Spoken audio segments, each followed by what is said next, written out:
পরবর্তীতে I number দেওয়া আছে it was introduce by the British government, বলছে এটাকে অ্যাক্টিভ করতে। তাহলে অ্যাক্টিভ করতে অথবা অ্যাক্টিভ থেকে প্যাসিভ করতে আমাকে কি করতে হবে? অবজেক্টকে বানাতে হবে সাবজেক্ট, দ্য ব্রিটিশ, দ্য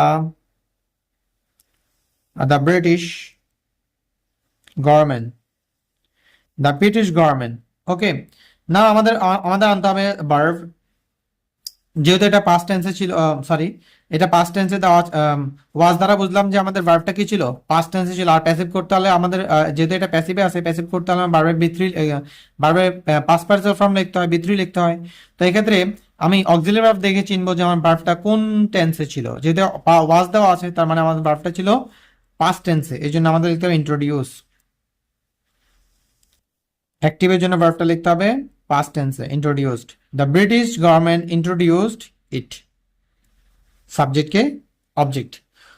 ওকে, তাহলে it was introduced by the British government, যদি এটাকে অ্যাক্টিভ করি the British government introduced it, right? Okay.